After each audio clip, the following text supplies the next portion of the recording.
I can't put AI back in the box. It's out, Right. and our students are going to live in that world and they need to understand how to use that. I think it's exciting to watch. It is happening at a very fast pace, faster than most technology that we've done. So that's exciting and nerve wracking at the same time. Hey everyone, my name's Kyle Wallgren, and yes, this is another episode of the Business of Education. Today I'm thrilled to bring you Kelly Sain. She's an innovative leader that has guided multiple schools into bringing technology into their classroom. She serves as the Chief Technology Officer at Thompson School District. She leads her team of support IT for pre-K through 12th grade students, ensuring a dynamic teaching and learning through technology. Kelly, welcome to the show. Thank you. Kelly, EdTech, as I'm learning, has been around for many, many years, just not in the sense that we see it today. All of a sudden, when AI became the main word on the news, we all think education and technology has changed all of a sudden, but it hasn't. It's been around for many years. What got you into the EdTech space, and what made you decide to go that direction? So, was a teacher from the very beginning. I was inspired by my fifth grade teacher, so I became a fifth grade teacher. I started in my first year. My principal said, "Hey, you're young. Can't you run the computer lab and be a fifth grade teacher at the same time?"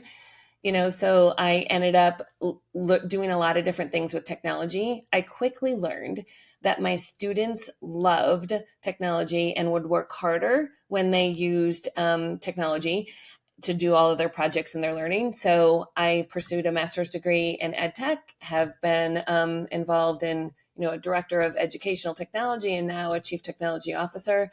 So I just really had the opportunity to impact more students as I, went to different realms. So, but ultimately it's all about what can we use to make sure our kids are successful. So you mentioned it a couple times in there that you could impact more kids' lives using technology, and how can we use technology to impact our kids' Mhm. lives to its fullest? But one of the biggest hills my company sees is converting teachers into using technology. They have a million things thrown at them. Stuff's always changing, a short window of opportunity. I like to say that they're overworked and underpaid. But how somebody that's faced with it every day, how do you sell those teachers these opportunities and continue to make sure that the technology is what they need as well?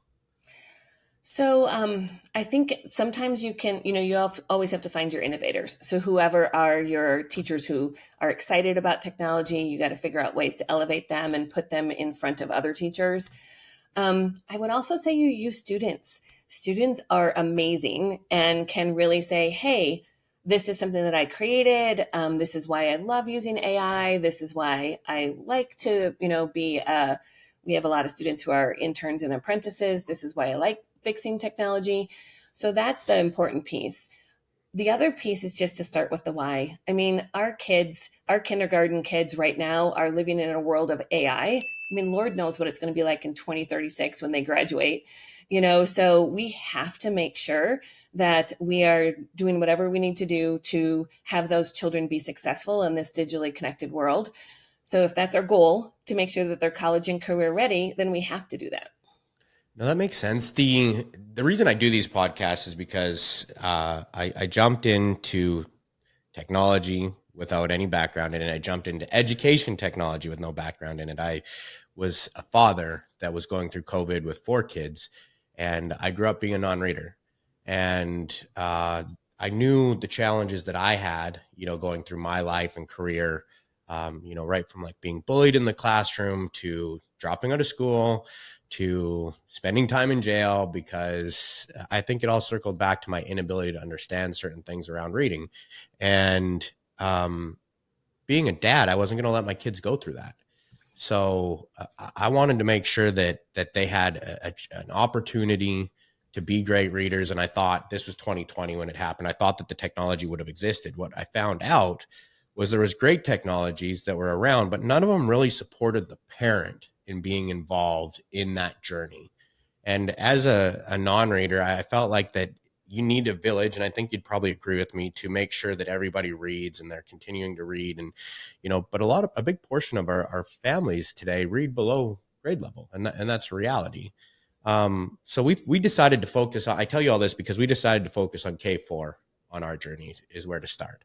But these are little minds moving 100 miles an hour, and everything in the room is interesting, and you put computers in front of them. What are some of the things that you see great technology companies are doing for those younger minds to get them dialed in, where teachers don't have this chaos going on all the time? Does that make sense?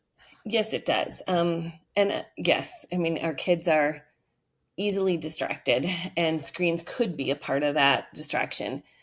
I would say that if you have students create whatever kind of digital tool that you could find for them to create, like Seesaw would be a great idea. Our kids get really excited about sharing. So they like to talk, they like to show what they've learned, they like to demonstrate their knowledge. So, whatever type of tool that you have in a classroom, it should be more focused on the creation versus the consumption. And that's where, consumption, you can kind of get into that mindset of just watching the next TikTok after the next TikTok after the next TikTok, but when you're creating, it gets you into a rabbit hole of all these other things, and you learn more and you get really excited. My students would always tell me, if I'm turning it into you, it's ready.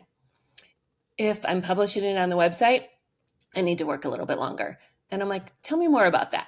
And well, it's just you. But if I want the whole world to see it, and my grandparents might see it, or my mom might see it because it's on the website, then I have to work harder. And so that authentic audience is really cool for our students. And, you said it takes a village, right?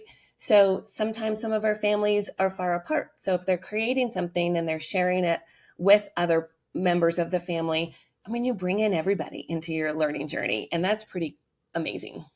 That made me so happy listening to you say that, because one of the things that we focused on was like a video streaming aspect, so you could connect grandma, grandpa, auntie, Billy Mhm. in your reading journey, just because I feel like that sense of pride is something that you wanted to do. So like, this really is making me glow seeing somebody else align with what my vision was. So thank you for confirming me with that. We mentioned that children's voices are super important in the adoption of technologies. What are some of the things that you're doing to make sure these voices are heard? How do you really get that information from the quiet voice in the class to see what their pain points are going to be, maybe? You know, we talk a lot about the learnings from COVID, and I would say that, like, if you have a learning management system, you have an opportunity for other voices to be in the room, whether it be standing up and talking out loud, which not everybody is. Maybe an introvert. I have two children, one's an introvert and one is not, and so it's a very different learning experience. So that opportunity for everyone to participate, you could use different digital tools where they're responding. You can see as a teacher what everyone's information is sharing. Like maybe they're doing a math problem and then you can see it, on your dashboard. Then you have an opportunity to be able to show. And what's really cool is, let's say a student might not want to go up to the front of the room and talk, but you've got their work, and you as a teacher could very easily share. And then you can even ask them, hey, do you want me to share this learning instead? But then they feel that sense of pride, and yet they're an introvert, they don't have to talk out loud. A lot of times you can even have opportunities where students can record their voice and share their learning, and then that way they have an opportunity to do it several different times until they feel like it's right, and then you could still share that content, with, of course, permission from students, Right. but then that gets their voice in the room. I think it's really important, so not only in the classroom to have the voice in the room, but I would say we have students who are a part of our intern and apprentice program. They are also IT. So they are full-time IT as well. They're in our ticketing system, and they're a part of our decisions and our conversations. And that's pretty powerful to have them say, hey, Kelly, that really isn't the reality of what's happening in the classroom. And this is what I'm experiencing. And so that is important to bring them in on that journey. No, that makes a lot of sense. The product reviews and understandings of people's others' opinions really help you dial in and understand what those biggest bottlenecks are and pain points are.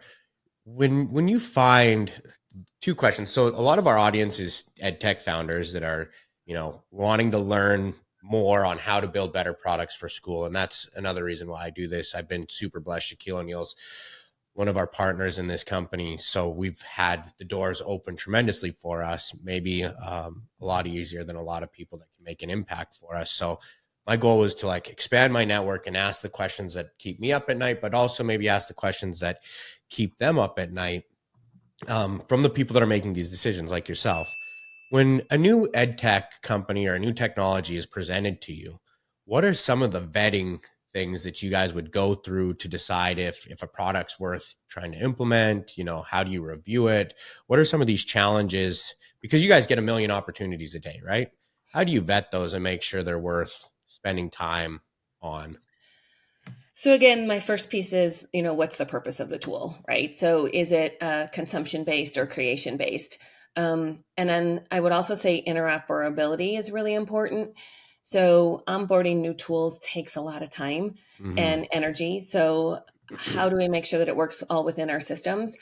And I would say to any company who's creating product, it's really important to think about the ways that teachers and districts are using technology and how to make it onboard it really easily.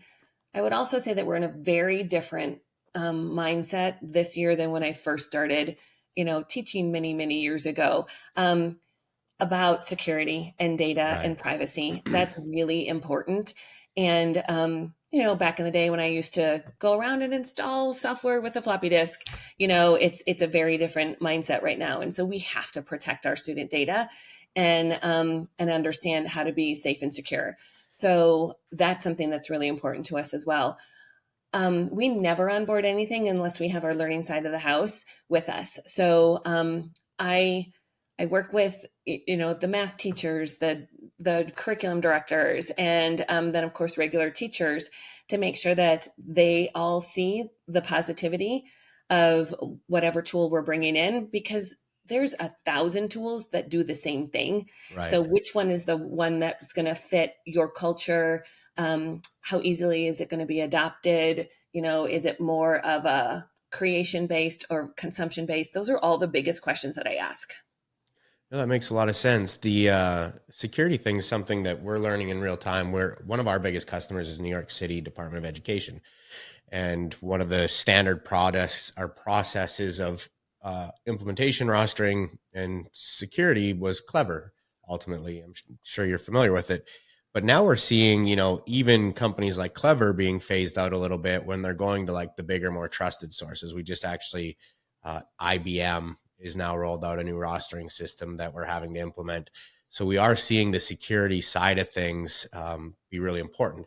The reason I'm bringing that up is because recently, I'm going to say about 2 to 3 months ago, we were implementing a school, and then the AI topic and conversation came out. And all of a sudden, schools that were 100% moving forward were concerned about rolling out technology that would use AI because of the approval process that may or may not have to take place by collecting children's data to improve individualized learning processes.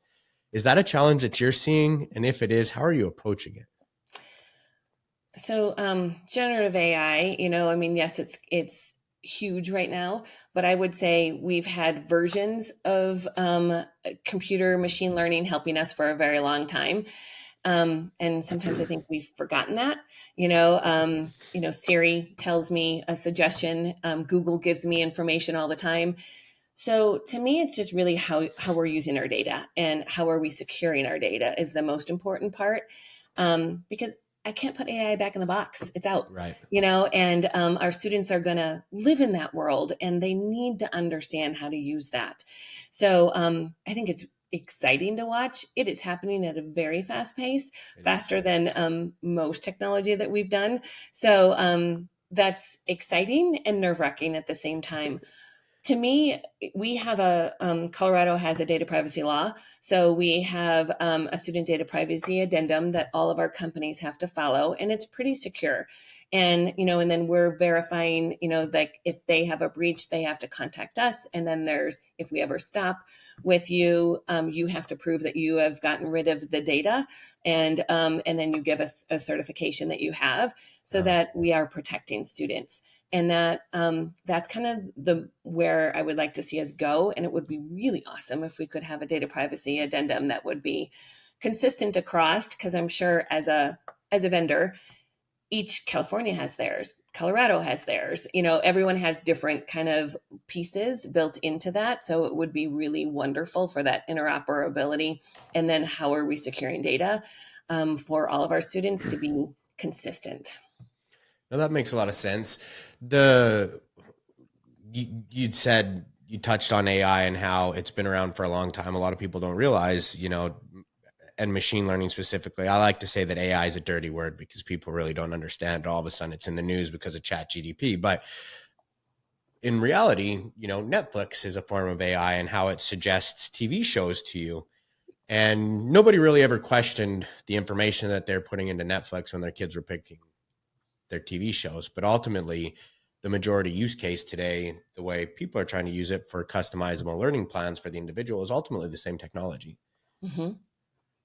How do you think we can tell that story to like lower the guard behind people that may not necessarily completely understand AI, that kind of just follow the mainstream feedback in a way that makes sense to everybody, and maybe, a way to make teachers or, people that don't follow the tech space so much more comfortable around these adaptive learning plans that we can offer them through the EdTech opportunities? So we've started with our teachers first. So we've asked them to look at like Magic School AI or That's a great company. ChatGPT. Yeah, a lot of those different kinds of companies to say, okay, this is how you could use it. I mean, Newsella uses it to change a reading, level. So, I mean, it's been around for a while. So it's a matter of us talking about what that really means. As I'm starting to type, it's giving me suggestions. That is a form of what we're talking about. I think the biggest fear is for us to talk about the database and how it was being trained. And then, just like when the internet rolled out and Wikipedia rolled out, we were very nervous about Wikipedia and it's never going to be accurate. And in reality, it's become a trusted source now. So it's a matter of us really talking about being a detective of Mm-hmm. your sources and where you're finding things, and then verifying and researching that information. That's the most important part for all of us. And I don't know that's any different than when we first rolled out the internet, was to be able to trust everything. So just because it's on the internet or because it was created using AI doesn't mean it's accurate. So what are Right. you going to do? Well, and we've seen that there was some stuff on the news where Google's AI was, kind of changing what the reality of history was really looked like with some of their Gen AI image manufacturing softwares. The thing that I found super interesting right there is now Wikipedia is a trusted source. Before, we used to use like mainstream media as our trusted source of information, and the script is completely flipped. You know what I mean? You hear it on TV, you're like, oh, that's probably not true. Now, you go and start looking for it on the internet and get your information from Facebook more that is more accurate than what the media has been bringing us. And, before we would have totally said that's never going to happen. So I think that that's funny. The Wikipedia thing that you pointed out with Gen AI taking over, what are some use cases in your mind that you think could really bring value to schools, maybe your school or schools as a whole, that you haven't seen yet? So for me, it's a lot of our students have a blank page syndrome. I don't know how many different times when you're asking them to write something or you're asking them to compose an essay or start on some kind of answer. A lot of times, I ask them to just turn on the microphone on Google Docs and just start talking. And then after about 5 minutes, stop. And now somewhere in there is where you're going to at least start. And so, it generates ideas. It helps you figure out solutions. It helps you when you have a personal editor and a personal tutor anytime that their students are using that. not all of our students might have a parent or a guardian or a friend who would be a really great person to look at your writing and to give you suggestions, or to say, hey, I really don't understand how to do this math problem, can you explain Mhm. it to me? And then, okay, still don't get that, explain it to me in a different way, explain it to me using visuals, all of those different things. Why would we not allow our kids to have access to that type of resource? It's what they're going to work. I mean, it's really a matter of how good at you are you going to be at putting in questions and being that question generator, because that's really the skill that they're going to need. And I think that's important for us to be able to use it. Yes, we test in a different way, um, but I would think the amount of time that you spend editing, revising, learning, and collaborating with somebody else, potentially an AI piece, is going to help you along the writing journey, because it gives you suggestions. You get to see some ideas, and that's important. Why would we say no to that? There's a couple of things that came to mind when you were saying that, and I agree with you 100%. One of the things that I just saw recently with ChatGDP, they invited Khan Academy in to test their algebra tutoring system that they're rolling out through ChatGDP, and I found that super interesting. It And was amazing. I saw that exact same piece. I mean, that was amazing. it was, and just thinking like where I thought, and when you were saying explain it to me in a different way, it was when it really jumped out that I've asked ChatGDP to explain things to me in many different ways, and usually it finds the voice that I'm looking for. And I think in math, it could really do that. And once it dials in how that kid learns, I think the learning journey is going to be so much faster from a tutoring standpoint when the technology is identifying what the individual user needs. The other thing that you said is that something around we test differently than how ChatGDP operates. But I think maybe thinking outside the box is we've all kind of tested, and I live in Texas. My wife is a standard Texas mom that's against the STAR test, and you know that's just where she lives. And but we've built schools up kind of, depending on opinion, to train kids to take a test. And some people would say that that kind of takes away from the critical thinking thought process when building a test. But if we're using ChatGDP and generative AI processes to learn, do you think that could help accelerate the critical thinking and maybe advance the way that we do set up for testing in the future? I think it's really how everyone uses it. So, am I using something like ChatGPT or Magic School AI or Gemini or whatever? Am I using it to write everything and submit that? Yeah, that's not going to help anybody. No. So, am I taking my ideas and am I thinking about helping me format this suggestion, or I'm putting in my paragraph to say, hey, what do you think? Can you give me some suggestions so that I can learn and grow? That's powerful. So you're Mhm. using it as a tool, not as the creation source. And I think that's really important to change that thinking with our students, because it would be easy for them to just do whatever. But we've also had some really great conversations with kids to say, all right, so you write something yourself. You have, ChatGPT or some other generative AI write it. What's the difference? Which one is better? And to do that analysis, that's what you're talking about. That's that critical thinking piece. And our students, whenever you ask students to do analysis, they are way more critical than I would ever be as a teacher. So I think that's really important that we go down that path and say, all right, so what's the difference? Because yes, it's improved, and every month it seems to be getting better and better. But that Absolutely. idea that who is the more creative, and which one is going to be ultimately better, you or the machine? And of course, it's going to be you. And they come to that quickly. No, that's so good. One of the other things that you said was turn on the microphone and start talking. I find myself in these situations where I'm like, yeah, I'll do that. And then I look back and I'm like, why did I agree to this? But I got asked to give a TED talk at the end of the month. I'm not a public speaker at all. Fantastic. Um, Congratulations. and the topic is the importance of literacy. And how it molded and changed my life. And I can tell that story, as I mentioned briefly, how literacy affected my life and how I got to this position and what changed my thoughts that education. And if you look back, I'm sure you could find clips where I'm like, education's not that important. I got rich not ever going to school. And then all of a sudden becoming a dad and finding the importance in education. So like I've done this complete 360. I couldn't be a politician, or maybe I could because I flip flop all the time on this topic. Maybe I could, but I was against school because I had gotten kicked out, and I felt like I was like I still succeeded, and swam up against the current. But today, looking back, where it's become super important is those fundamental skills. You're never, no matter where technology goes, you're never going to get away from needing basic math, and you're never going to get away from needing how to be able to read and write, no matter what happens with technology. I say that maybe Elon Musk will put a chip in our brain and we can do it all. But, Let's hope not. let's hope not.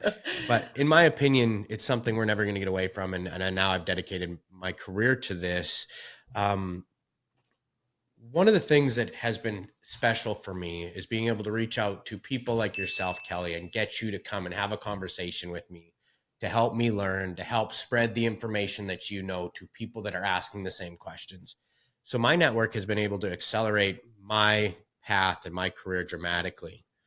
How do you leverage your network, and how important it is to making an impact and doing the things that you do for your day to day? So I would say my network is essential. I don't know that I would be where I am without different mentors, collaborators, EdTech people who inspire me all the time. So, I mean, of course, I attend conferences, ISTE, COSIN, whatever, as much as I can. I bring students to those conferences as well Oh, so awesome. that they can experience that. Our interns and apprentices will be presenting at ISTE this year. So that opportunity to really see and grow in a path that you're not alone, you're not by yourself, and I guarantee you somebody else in my network has solved the current problem that I'm facing. So if I talk with them and visit, then I could get, hey, what were your hurdles, where were your speed bumps, and would you still go down this path? Because to start from scratch on whatever problem you're having doesn't make any sense. And so that's really important for us. Granted, I am a connector. I am very relational. I think it is important for me in that sense. But you can also, I mean, whether it be through Twitter or through other different kinds of conversations with people, Instagram, Facebook, whatever it is that you're trying to do, or through your professional groups, I think that network leveraging is essential. No, I appreciate you saying that. Like I said, my goal is to build a network through this and answer the hard questions around education technology. So thank you, Kelly, for jumping on the show with me. I'm actually going to be at ITSE this year. So if our paths cross, I'd love to have a conversation with you, show Let's you what we're let's working definitely on, connect. and get to spend some time. Actually, we're doing a teacher's toast event. I'll get you the information after the call. But thank you so much, Kelly, for jumping on this, and I appreciate your time. Thank you so much. I appreciate it. Thank you very much.